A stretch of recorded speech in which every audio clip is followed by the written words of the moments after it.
So now syntax of conjunction. Conjunction you have seen, दो sentence या दो word को जोड़ते हैं। कोई वर्ड ऐसा होता है जो बीच में आ जाता है या किनारे आ जाता है, उसके हेल्प से दो सेंटेंसेस को हम जोड़ते हैं, नोन एज कंजुगेटिंग वर्ड्स, ऐसे शब्द को। उसमें मैंने बताया if, but, neither, either, or, so, because, due to, whatever, ये सारे बात हम लोगों ने कर लिया। अभी हमको पढ़ना है क्या रूल्स हैं जो करेक्ट इनकरेक्ट को पहचानेंगे, क्या गलत है क्या सही है। कंजक्शन तो हुआ रहेगा, आपको कुछ ऐसे आंसर मिल रहे हैं, कुछ ऐसी एक्सरसाइज आ रही हैं जो कंजक्शन तो है, तो क्या वो करेक्ट कंजक्शन है या इनकरेक्ट है, उसको जानने के लिए will have to go to the rules. Syntax के कंजक्शन के रूल कुछ है, तो एटलीस्ट यू शुड नो, उसको जाने और फिर आप करेंगे। See use of and but. And का यूज कब करते हैं? जब दो सिमिलर सेम बातें आती हैं, राइट। सेम काम के लिए, सेम वर्क के लिए, राम एंड श्याम ना, टी एंड कॉफी, जो दो बातें एक समान जैसे होती हैं तो वहाँ एंड लगते हैं। लेकिन दोनों में अगर अपोजिट बातें आ जाएं, ठीक है ना, जैसे ठंडा एंड गर्म हम कहेंगे कूल एंड हॉट, तो ज़्यादा अच्छा है कि एक तरफ कूल अपोजिट है ना हॉट का, तो बट कर देंगे। कंडीशन आएगी, सेंटेंस आएगी, वहाँ हम अपोजिट, विरोध जहाँ होगा वो बातें अपोजिट रहेंगी, तो वहाँ हम एंड नहीं बल्कि क्या कर लेंगे, बट का यूज कर लेंगे। ये सेंटेंस में हम देखेंगे जस्ट लिटिल लेटर, तुरंत बाद। जैसे आप बोथ लगाते हैं कहीं, तो उसके बाद सेंटेंस में बोथ का स्टार्ट करते हैं, तो आपका सेंटेंस बीच में कहीं ना कहीं एंड आएगा। जैसे हमने कह दिया both you and your brother, तुम तुम्हारे भाई दोनों ना, तो पहले बोथ लगा उसके बाद एंड लगा। इसी तरह से बोथ के बाद एंड लगता है, और ये वर्ड जोड़े में यूज किए जाते हैं। आइदर लगाया तो आगे चल के और आने वाला है, या तो तुम या तो यो तुम्हारा भाई, either you or your brother, ऐसे आएगा। Either he, either his sister, either or और हिज सिस्टर, या तो तुम या तो वो, तो आइदर के साथ आर आता ही है। सिमिलरली नाइदर के साथ नॉर आता है, न तो वह न तो उसका भाई, नाइदर ही नॉर हिज ब्रदर, नाइदर के साथ नॉर आएगा। मतलब ये जोड़े हैं, ये एक साथ एक सेंटेंस में ही रहेंगे। ऐसा नहीं एक तरफ आइदर लगा दिया काम खत्म हो गया, आइदर आया तो आर आएगा, नाइदर आया तो नॉर आएगा। और सिमिलरली अगर नॉट ओनली आता है, ना केवल इतना, नॉट ओनली बट इतना ही नहीं बल्कि कुछ और, बट आल्सो, अगर नॉट ओनली लगा है तो उसका आगे बट आल्सो लगेगा, ठीक है ना। इसी तरह से आल्दो अगर लगा है, आल्दो लगा यद्यप, कंडीशन दी जा रही है इफ। आल्दो का मतलब यद्यप ये बात ऐसी है, फिर उसके बाद कहते हैं लेकिन ये ऐसा नहीं है, या फिर भी, दो सेंटेंस समझ में आता है। अपोजिट तो है, सेंस बट का निकलेगा, अपोजिट है, विरोध है। जैसे वह गरीब है लेकिन ईमानदार है, ही इज पुअर। अब गरीब और ईमानदार अलग अलग बात है ना, अपोजिट है। गरीब होगा तो बहुत कम के रेयर केस में ईमानदार होगा, लेकिन एकदम अपोजिट नहीं है कि जो गरीब हो ईमानदार होगा ही नहीं, एकदम अपोजिट नहीं है। फिर भी कर दें तो ज़्यादा अच्छा है, लेकिन की जगह क्या करते हैं एट, मतलब इतना होने के बावजूद भी ये कंडीशन में ये ईमानदार है, तो वहाँ बट की जगह नहीं यूज होंगे, आल्दो के साथ एट यूज होगा। सेंस तो निकलेगा लेकिन का, बट, लेकिन कंडीशनल बट है, विरोध पूरा नहीं है। मतलब विरोध तो है लेकिन फिर भी, जैसे मान लो आपने किसी को बहुत मारा लेकिन वो फिर भी तुम्हें कुछ नहीं बोला, तो वहाँ बट नहीं लगा, बट उसने कुछ नहीं बोला, एट। मतलब होना क्या चाहिए था, वो भी तुमको मारता, वो भी तुम्हारे साल एक्शन का रिएक्शन करता, तो वहाँ बट नहीं लगाते बल्कि क्या लगाते, कंडीशन। मतलब उसने उसको महसूस किया फिर भी, तो एट लगेगा। जब ये आल्दो लगेगा उसके साथ बट नहीं लगेगा, एट लगेगा, ठीक।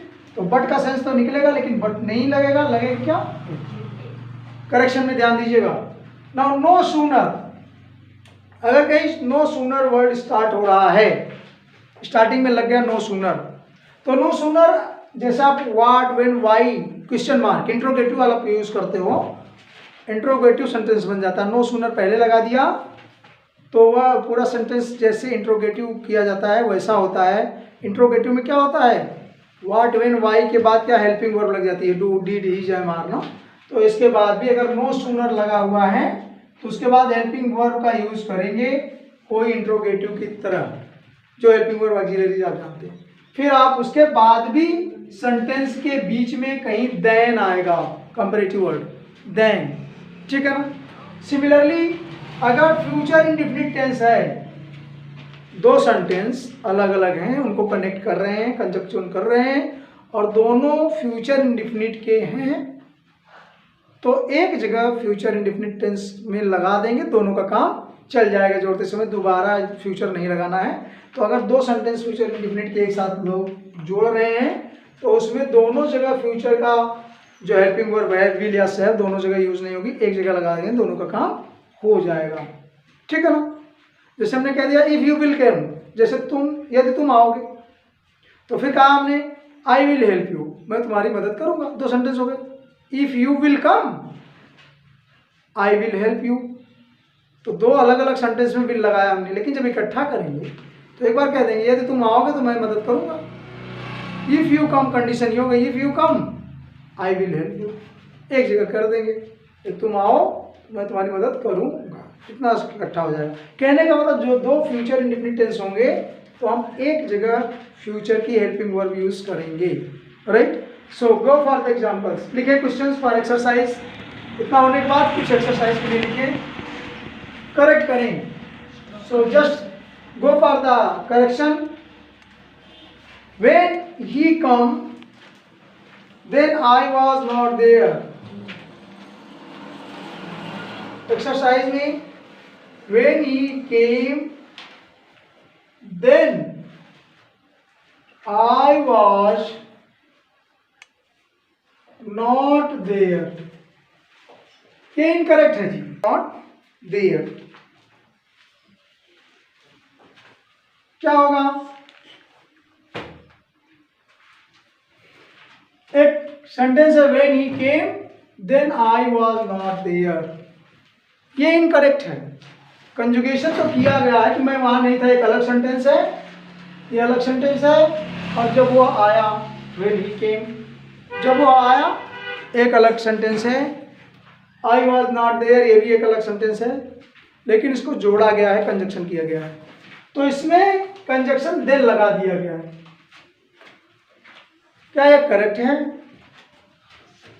ये करेक्ट नहीं है, इसमें करेक्ट करना है। क्या करेक्ट करना है?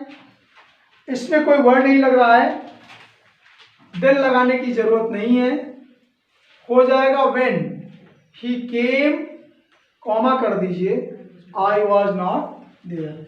मतलब इसमें देन का यूज अननेसेसरी है, देन का कोई मतलब नहीं यहाँ पर। वो आया तब मैं नहीं था, ये बात देन को कंप्लीट करते हैं, लेकिन कंडीशन यही शुरू हो गई, नहीं व्हेन, तो इसमें कंजक्शन वर्ड ऑलरेडी यही है। जब यही स्टार्ट हो गया कंजक्शन तो यही कर दे रहा है, यही जोड़ने का काम कर रहा है। मैंने बताया व्हेन पहले यूज किया जाता है ना, उसने बताया था लास्ट टाइम में कि व्हेन लग गया है तो देन लगाने की जरूरत नहीं है, ये डबल हो जाएगा, इसकी जरूरत नहीं है। हाँ, अगर व्हेन लग गया तो आगे काम लगाए, काम चला दीजिए। कहने का मतलब when he came I was not there, then unnecessary इसको हटा दे। Okay, now next, he was neither has, आसान है। he was, second neither his hand, अपना वो हाथ नहीं धुआ ना, फिर लिखा or his face, इनकरेक्ट है ये, और की जगह इसको करेक्ट करना है, क्या हो जाएगा? ये बहुत आसान है आपके लिए, अगर बताया तो। नाइदर लगाए ना, तो इसके साथ ये आर लगाए, ये करेक्ट नहीं है, तो इसे करेक्ट करने क्या कर दें, तो लिख दें नॉट, ठीक है।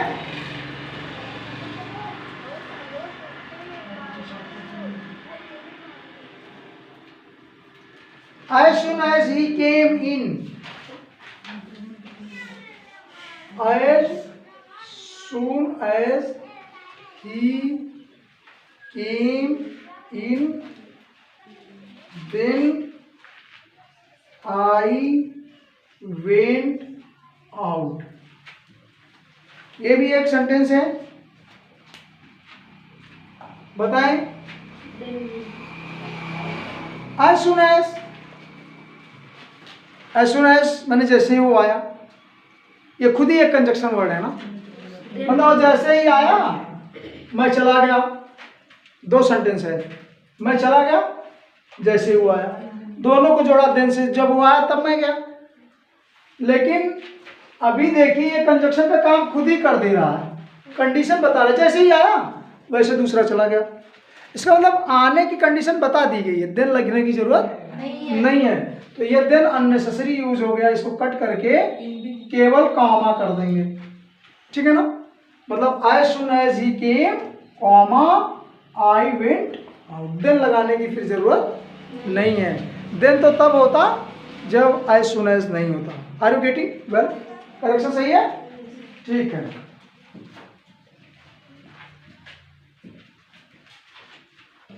He as well as you are innocent. He as well as you are innocent. कोई गलती है इसके अंदर, ये सेंटेंस करेक्ट है कि इनकरेक्ट है? क्या इनकरेक्ट है? ही एज वेल एज मतलब कि वह उसी तरह जैसे हम या तुम, वह और तुम, तो क्या है? इनोसेंट, मतलब वह भी इनोसेंट है और तुम भी। तो वह और तुम इनोसेंट हो कि हैं? दो लोग हो गए, प्लूरल है वह और तुम, लेकिन कहने के लिए इसे अलग कर दिया और इसे, तो ये सिंगुलर हो गया ना। मतलब he as well as you is innocent। अब आप कहेंगे सर यहाँ दो लोग हैं ना, तो अगर बेटा यहाँ पर एंड लिखा होता, एक मिनट के लिए तुम सोचो, as well as ना लिखा होता, एंड लिखा होता, तब तो ही एंड यू दो लोग हो गए, एंड मैंने दो लोग हो गए, तब यहाँ आर तो सही था, तब आर तो सही था ना। लेकिन यहाँ एंड तो लगा, दो लोग बने नहीं, इसने इसको अलग कर दिया है, ही को और यू को, ये सिंगुलर हो गया, ये भी सिंगुलर है, तो यहाँ आर ना होकर क्या होना चाहिए था? Is innocent. कंजक्शन वर्ड यही है, कंजक्शन वर्ड यही है, सेंटेंस में गलती है, ठीक है ना। तो he as well as you are नहीं होके is innocent. Now next is unless he does not work hard, he will pass। कंडीशन मिल रही है, जब तक वह क्या करेगा? बहुत मेहनत नहीं करेगा। तो unless he work hard, he will fail। तो क्या हो जाएगा? फेल हो जाएगा। आपको लगता है कहीं कोई गलती लग रही है? थोड़ा सोच लीजिए कहाँ गलती हो सकती है, बोलो।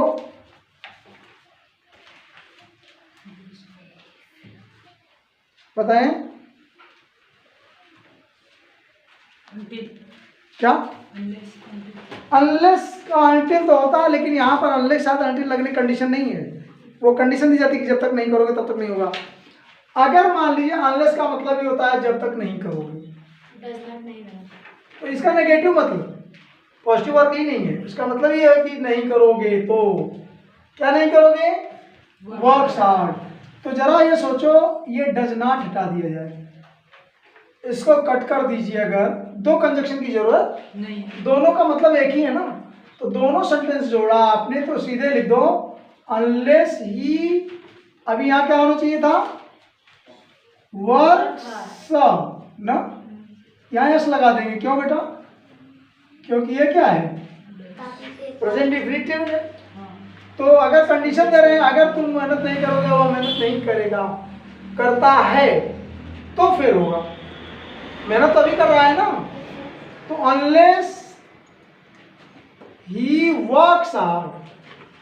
यदि वो मेहनत नहीं करता अभी, तातीते डज नॉट की जगह हमने लगा दिया वर्क्स, तो इसीलिए यहाँ यस लग गया। प्रेजेंट टेंस की बात यहाँ पर है हार्ड, बाकी भाई ही विल, कंडीशन ये है। I think now it's okay. Secondly, although he is poor but he is honest. दो सेंटेंसेस हैं, ही इज ऑनेस्ट है और वो गरीब भी है। लेकिन क्या गलती है? हाँ, ये ऐसे उतार दीजिए, यहाँ पर क्या कर दें? एट। विरोध तो है लेकिन एक कंडीशन है, कितना होने के बावजूद भी हाँ फिर भी एट होता है। या बिसाइड्स, इसके लिए सेंटेंस बदलेंगे, एट लगना है बट नहीं लगना है। अपोजिट तो हैं, हॉनेस्ट और पुअर दोनों बातें अपोजिट हैं, लेकिन ये जरूरी नहीं है कि जो पुअर है वो हॉनेस्ट ना हो, इसीलिए वो कंडीशन थोड़ी है, इसके लिए हम यहाँ पर एट लगाते हैं। Next is if it will rain, यदि बारिश होगी तो आई शैल नॉट गो आउट, मैं बाहर नहीं जाऊंगा, नहीं जाना चाहिए। क्या होना चाहिए अभी? ये सही है, दो फ्यूचर है, यहाँ भी फ्यूचर हेल्पिंग और यहाँ भी। तो इसका मतलब एक जगह से फ्यूचर हटा दें। कहाँ हटा दें? कहाँ से? विल हटा दें, से हटा दें। ये पहले प्रेजेंट बना लेंगे। यदि बारिश होती है, मतलब अभी बारिश होती है तो मैं नहीं जाऊंगा। पहले तो बारिश होती है, जैसे यहाँ पर हमने किया, इट्स नॉट है ना, इधर विल लगा है, तो पहले प्रेजेंट वाला पहले सेंटेंस को प्रेजेंट बना लो। यदि बारिश होती है, तातीते आ जाएगा। इफ इट रेन्स ना, यस कर दें, तब कॉमा कर दीजिए। इफ इट रेन्स, यदि बरसात होती है, तातीते, तो वो कंडीशन है गई, I shall not go. I think it's okay, ठीक है।